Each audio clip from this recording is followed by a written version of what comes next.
So yesterday, you can check the link at the top of the screen, you saw my goals long-term for poker. But what are my goals for the rest of this year? I got about 4 months left to play before I go back to my parents' house for the holidays. First goal is to play more games with a $500 maximum. And when I say 500, I mean 5 or 6. 2-4 at Venetian is 600 max. I don't know exactly what it is at South Point 2-3.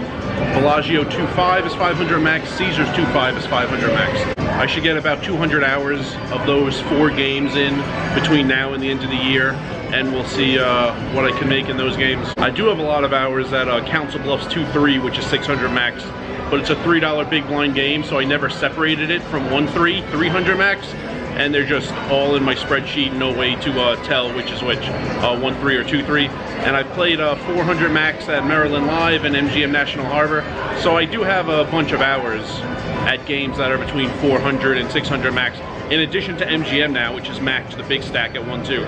But I can't really separate the Council Bluffs hours. But from now till the end of the year, 4 months, I plan on about 200 hours of games where max buy-in is about 500. I have no interest in playing games where you could sit with 1,000. I'll still play MGM, match the stack, but I have no interest in games whether the blinds are 2-5 or 5-10, starting with $1,000. Just too big for me, I have no interest in it. Second is an hours goal for the rest of the year. So I said about 4 months left. So far this year, I'm averaging about 205 hours per month. I got about 4 months left, so from August 1st through November 30th, I want to average about 230. That's 920 hours total. 300 every single month is very difficult. I've tried to hit 300 in a month 7 times. I've succeeded twice, and my average those 7 months is 285 hours. But it's very difficult to do just back to back to back months forever. So a more realistic goal is like 265, I think. But that was always the number I thought of before I started the channel. So with all the filming and editing, I think 230 is a solid amount of hours. And third goal, in front of the entrance to the Paris ballroom area where all the World Series events were held.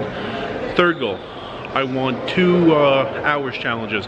The 1,000 hours in 100 days challenge was over very quickly. I want to do the 100 hours in 10 days challenge and succeed. And I want to do a 250 hours in 25 days challenge and succeed. I don't know exactly which days it'll be. I definitely want to do those before I leave, December 1st, give or take. So those 3 things. Total hours, more games with a 500 max buy-in, and those 2 hours challenges. And then next year, I'll think about the 500 hours in 50 days challenge and retrying the 1,000 hours in 100 days challenge.